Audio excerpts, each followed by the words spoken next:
우리 아까 한 게 이제 인물까지 봤었죠? 자, 두 번째. 인물을 봤기 때문에 이제 두 번째 볼 수 있는 것은 이제 사건입니다, 사건. 마찬가지로 어떤 사건이 나타나고요. 거기에 따른 어떤 갈등이 나타나겠죠, 그죠? 이 사건이 뭐였냐? 그게 바로 뭐였냐면 늑대가 없다는 사실을 알게 된 것이었습니다. 결과적으로 우리는 어떤 진실을 마주하게 되었다. 이렇게 볼 수가 있겠고요. 진실을 알게 됨. 자, 그 과정에서 누구와 갈등이 일어날 것 같습니까? 맞아요. 진실을 숨기려고 했던 이제 촌장과의 외적 갈등이 드러납니다. 자, 촌장과의 어떤 외적 갈등. 자꾸 움직이네, 선생님이. 오습을 건드는 것 같아요. 파수꾼 다. 자, 그래서 이 파수꾼 다의 이 갈등 상황 속에서, 이 외적 갈등 상황 속에서 파수꾼 다의 심리 변화가 주로 나타납니다. 이제 그게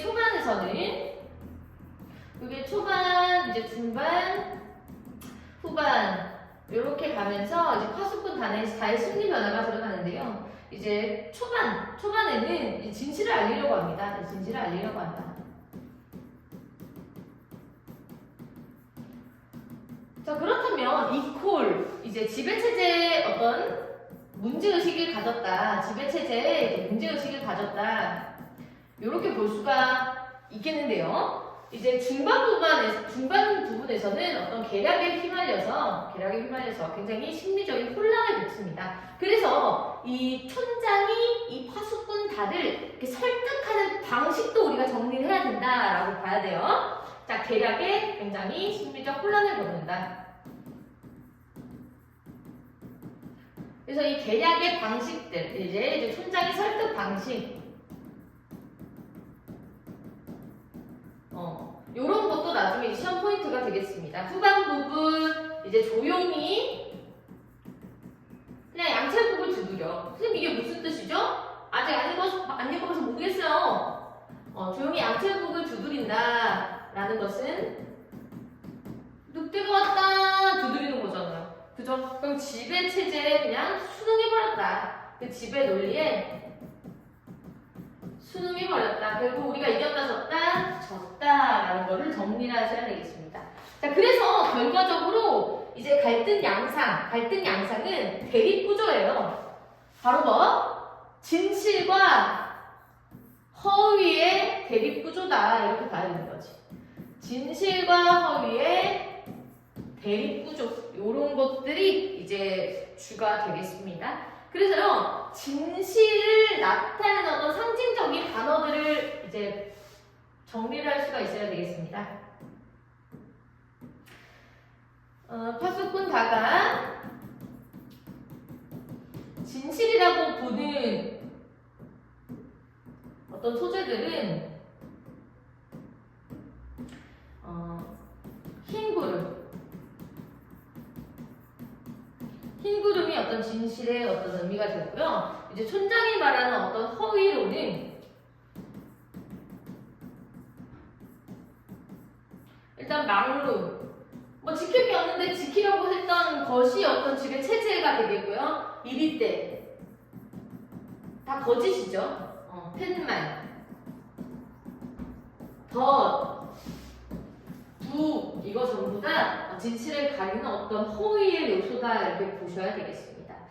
어쨌든 이런 식으로 봐보시면 우리가 전체적인 거를 좀 정리했다고 볼 수가 있겠습니다. 인물 요소 정리했고요. 그 다음에 어떤 사건, 그 다음 갈등 정리했고요. 구성 요소, 아까 선생님이 시대 상황을 반영하는 어떤 상징적인 요소가 드러난다 이런 걸 얘기를 해줬기 때문에 그런 거를 봐주시면 되겠습니다. 그러면 우리가 이제 들어가기 전에 확실히 이제 외워놓고 나가야 되는 것은 소재에 대한 의미입니다. 소재에 대한 의미. 여기서는 이 소재에 대한 의미가 주로 출제가 돼요.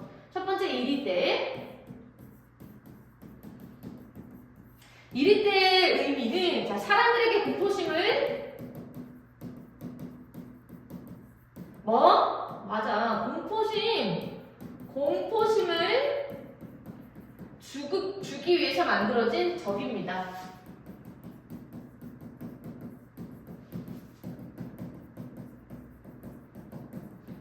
여기 나와 있어요, 교과서에. 자, 권력 유지를 위해서 뭘 조성해? 불안감을 조성하는 수단.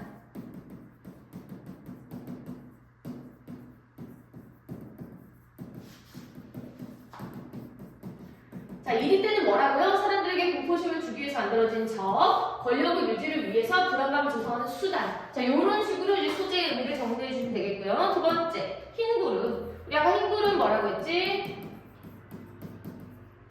진실. 아름답고 평화로운 대상. 그래서 왜요?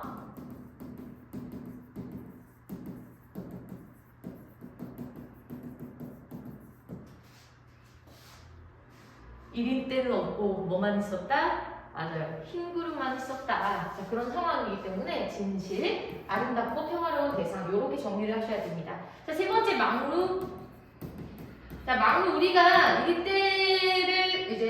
이리 때가 오는 걸 보는 공간이겠죠. 그래서 이걸 가지고 이제 감시와 통제의 수단. 감시와 통제의 수단이 되겠고, 자, 구성원들 사이에 소통을 차단하고, 자, 구성원 사이에 뭐 차단? 맞아요. 소통을 차단하고, 감시하면서 통제하는 어떤 도구. 감시하면서 통제하는 어떤 제도다. 수단이면서 제도다. 이렇게 보면 되겠습니다. 자, 네 번째, 딸기. 딸기는 왜 나오죠? 우리 딸기 따라가자 막 이러거든요. 이거는 이제 부정한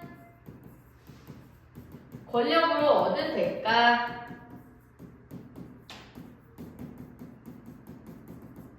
그리고 내 말 들으면 딸기 따라갈 수 있어 막 이러거든. 그러면 이제 권력을 따를 때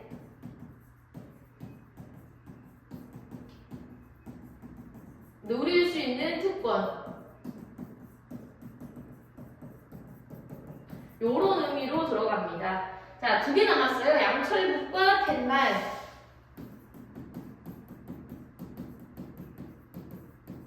양철북의 의미는 맞아요. 공포심과 불안감을 조성하겠지.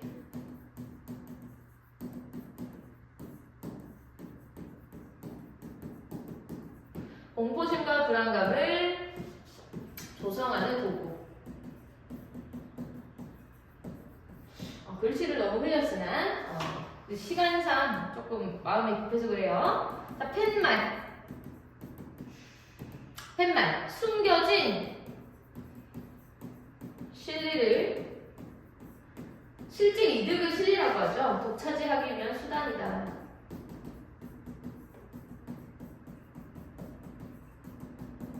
자, 내용을 들어가기 전에 이런 소재의 의미, 그러니까 시험 포인트가 요거기 때문에 이런 의미를 잘 생각해 주시면서 글을 읽어야 되겠습니다. 이해가 되시죠? 자, 결과적으로 맨 마지막에 관객이 참여도 나타나요. 관객이 참여는 어떻게 나타나느냐?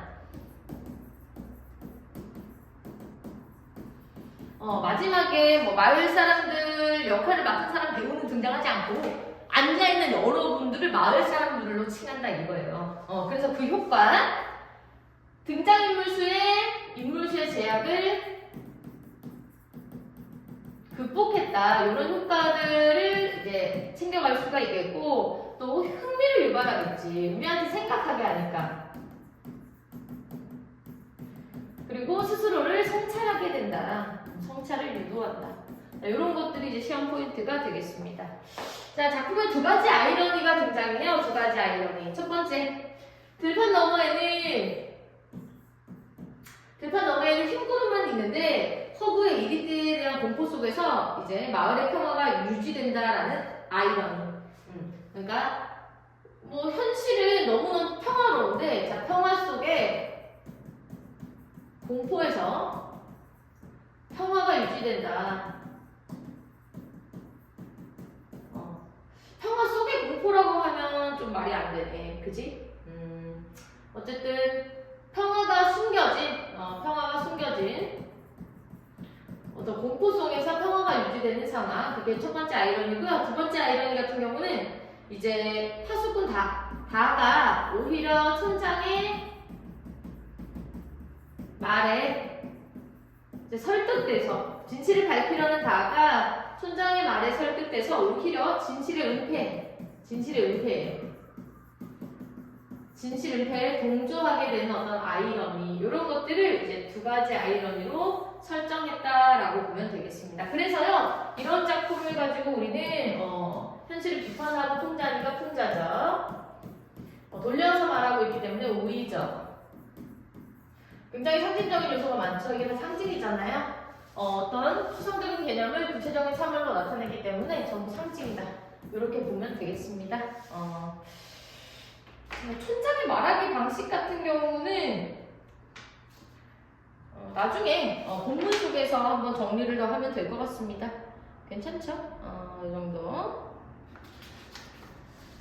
오늘 일단 여기까지 개관하겠습니다. 뿅!